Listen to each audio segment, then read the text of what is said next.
Hello बच्चों, कैसे हैं आप सभी। आई होप सभी लोग अच्छे होंगे। तो चलिए आज की इस वीडियो में हम पढ़ते हैं विद्युत जो प्रतिरोध होता है उसका समांतर क्रम। इसके पहले हमने उसका श्रेणी क्रम पढ़ा था।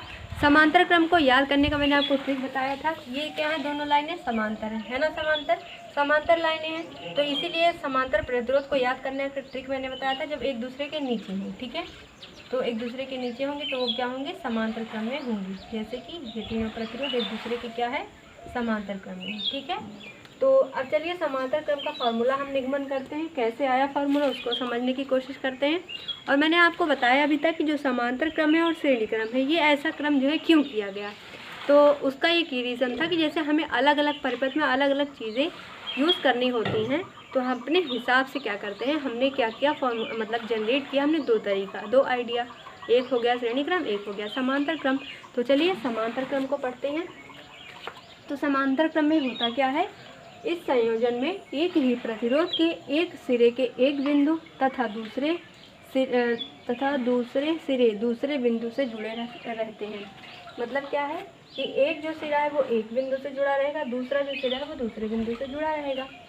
माना बिंदु ए बी के बीच तीन प्रतिरोध, ये बिंदु है ए, ये बिंदु है बी, इनके बीच में तीन प्रतिरोध R1, R2, R3 समांतर क्रम में जोड़े गए। ये कौन सा क्रम है बच्चों, समांतर क्रम, जो एक दूसरे के ऊपर नीचे होता है, समांतर क्रम में जोड़े गए हैं। माना बैटरी द्वारा दी गई विद्युत धारा I है। इसमें क्या है, विद्युत धारा I है, ठीक है।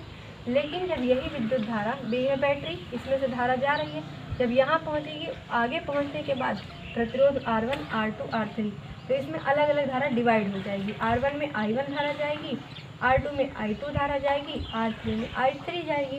उसके बाद फिर से जाके यहाँ जब एक दूसरे के साथ एक हो जाएगा, जुड़ के तीनों एक हो जाएंगे, तो यहाँ फिर से धारा I हो जाएगी। ये क्या है बच्चों, कुंजी है। तो आप यहाँ पर इतना लिखने के बाद क्या करेंगे, आप इसको ऐसा चित्र बनाएंगे। थोड़ा सा टेढ़ा हो गया, आप सही बनाइएगा, ठीक है। चलो अब उसके बाद क्या है, बिंदु ए पर धारा तीन भागों में बढ़ जाती है। आगे लिखेगा कि इतना हो गया। अब लिखेंगे जो I धारा है ये किस में बढ़ रही है, I1, I2, I3 में। तो I बराबर क्या हो, I बराबर हम क्या लिख सकते हैं, I1 plus I2 plus I3, यही तो लिखेंगे ना। जैसे कि मान लो कोई चीज़, जैसे ये चीज़ मान लो, जैसे क्या लिखा है, ये 15 लिखा हुआ है, तो हम 15 को कैसे लिख सकते हैं, 1 प्लस 2 प्लस 3 प्लस 4 प्लस 5, यही तो लिख सकते हैं ना। तो 15 को हम ये लिख सकते हैं। वैसे ही I को हम क्या लिख सकते हैं, I1 plus I2 plus I3। तो हमने समीकरण 1 बनाया, I बराबर I1 plus I2 plus I3। इसको हमने नाम दे दिया क्या बच्चों, समीकरण 1, ठीक है। अब समीकरण 1 तथा विभवांतर क्या होगा, इसमें V होगा। विभवांतर क्या है, वोल्टेज क्या है, V है, ठीक है। तो अब ओम के नियम से, ओम का नियम देखो पहले वाले में भी लगा था, जिसमें क्या था, R बराबर R1 plus R2 plus R3। पहले श्रेणी क्रम में जब जोड़ा जाता है तो उसमें प्रतिरोध क्या बनता है, फॉर्मूला R बराबर R1 plus R2 plus R3, यही तो बनता है। लेकिन यही समांतर क्रम में क्या हो जाएगा, 1/R बराबर 1/R1 plus 1/R2 plus 1/R3। समांतर क्रम में ये फार्मूला बनता है। और श्रेणी क्रम में कौन सा बनता है, R बराबर R1 plus R2 plus R3, ठीक है। तो हमने ये वाला कर लिया, अब हमें ये वाला करना है, ठीक है। तब देखिए ओम के नियम से, ओम का नियम क्या होता है, V बराबर IR। क्या होता है बच्चों, V बराबर IR। अगर हम यहाँ से I बराबर निकालें तो क्या हो जाएगा, V/R, यही तो बनेगा ना। तो यहाँ पे हमें तीन प्रतिरोध दे रखे हैं, तो हम इसी को क्या करेंगे, 3 में बना देंगे। तो अगर हम करें तो V बराबर क्या होता है, ओम का नियम IR, ठीक है। तो ओम के नियम से V बराबर IR, ठीक है। अब लिखेंगे I बराबर, यहाँ से I बराबर निकालेंगे तो आएगा I बराबर V/R आएगा। तो अब V यहाँ पे देखो I बराबर, तो यहाँ से ऐसे I बराबर आया है, तो इसे I1 बराबर भी हम निकालेंगे तो आएगा V1/R1, I2 बराबर V2/R2, I3 बराबर V3/R3, तो यहाँ पे लिखा हुआ है। अब ये सिर्फ जितने मान है उसका मान हम समीकरण 1 में रखेंगे। तो ये सभी मान हम क्या रख देंगे, समीकरण 1 में रख देंगे। तो अब देखो I बराबर, यहाँ पे लिखेंगे I बराबर, सभी का मान समीकरण 1 में रखने पर, या लाइन आप लिख लीजिए नीचे। तो I बराबर, यहाँ पे है I1 की जगह हम क्या रख सकते हैं बच्चों, V1/R1। I बराबर क्या है, V1/R1। तो ये मान हम यहाँ पे रख देंगे, प्लस I2 का मान क्या दे रखा है, V2/R2, तो हमने लिख लिया V2/R2, ठीक है, प्लस I3 की वैल्यू क्या है, V3/R3, यहाँ लिखेंगे क्या लिखेंगे, V3/R3। तो अब आप ध्यान से देखेंगे, सॉरी बच्चों एक चीज़ यहाँ पे गड़बड़ हो गया, विभव तो एक ही है ना, वोल्टेज तो एक ही है, वोल्टेज थोड़ी ना अलग है, तो वोल्टेज हमें सेम रखना है, ठीक है। तो वोल्टेज मैंने ध्यान नहीं दिया, चलो कोई बात नहीं। इतना करने के बाद अब आपको क्या करना है, ओम का नियम क्या होता है, V बराबर IR, क्या होता है, V बराबर IR। अगर हम यहाँ से I की वैल्यू निकालें तो क्या आएगा, जैसे देखो यहाँ पे हमने I की वैल्यू को रिप्लेस किया है, वैसे ही यहाँ पे हमने जो I दिया है I1 I2 I3 की वैल्यू हमने रिप्लेस किया V/R के पदों में। तो इसी तरीके से इस वाले I की वैल्यू भी हमें क्या करनी पड़ेगी बच्चों, रिप्लेस करनी पड़ेगी।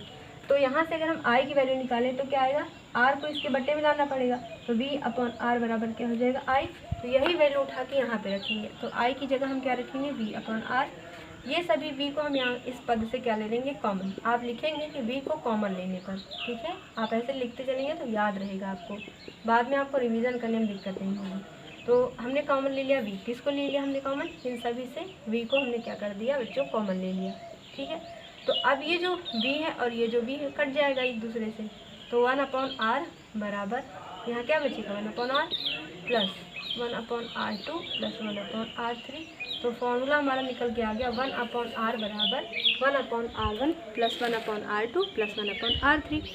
तो आई होप आप लोगों को समझ में आया होगा, कोई दिक्कत नहीं हो। एक बार फिर से हम लोग समझ लेते हैं, पूरा इरेज करके मैं आपको एक बार फिर से फॉर्मूला बता देती हूँ, ताकि आपको एक बार में थोड़ा सा आपके दिमाग में एकदम बिल्कुल फिट हो जाए। देखो क्या करना है, इरेज अब मैं फिगर वगैरह सब इरेज कर देना, आप अच्छे से इसको वीडियो पीछे करके नोट कर लीजिएगा, ठीक है। चलो देखो, धारा क्या हो गई है, 3 भागों में बटी, कितने भागों में, 3 भागों में। तो मतलब I बराबर क्या हो जाएगा, I1 plus I2 plus I3। Voltage क्या होगा, V होगा, ठीक है। तो अगर हम यहाँ से I1 की वैल्यू निकालें तो क्या हो जाएगा, V/R1, क्यों, क्योंकि विभव समान है। I2 बराबर निकालेंगे तो V/R2, और I3 की वैल्यू निकालेंगे तो V/R3, यही तो है।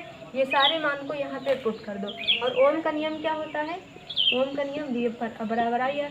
अगर हमने I1 I2 I3 की वैल्यू को रिप्लेस किया है V/R के पदों में, तो हम इस I को भी रिप्लेस करेंगे किसके पदों में, V/R के पदों में। तो I बराबर यहाँ से निकालेंगे तो क्या आ जाएगा बच्चों, V/R बराबर I।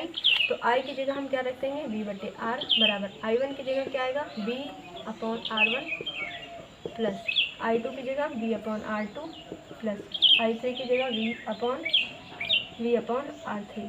यहाँ से हम V का ले लेंगे कॉमन, V को कॉमन लेने पर V बाहर आ जाएगा, तो यहाँ क्या बचेगा, 1/R1, यहाँ 1/R2, यहाँ 1/R3 बराबर, यहाँ पे क्या है V/R, V से भी क्या हो जाएगा कैंसिल, तो 1/R, यहाँ क्या बचेगा 1/R। तो 1/R बराबर 1/R1 plus 1/R2 plus 1/R3। ये हो गया हमारा, क्या हो गया, समीकरण, सूत्र, मतलब इसको आप कह सकते हैं। समझ गए ना, कोई दिक्कत तो नहीं हुई। अगर कोई दिक्कत आती है तो आप अपना डाउट कमेंट बॉक्स में ज़रूर पूछना। मिलेंगे अगले वीडियो में। आपकी जिम्मेदारी क्या है, वीडियो को शेयर करना। तो आप बिल्कुल अपने आप से वादा कर लीजिए, आपको जैसे आप पढ़ रहे हैं वैसे आप सभी बच्चों के साथ वीडियो ज़रूर शेयर करेंगे। मिलते हैं अगले वीडियो में, तब तक के लिए थैंक यू, बाय। और वीडियो को आप शेयर करें।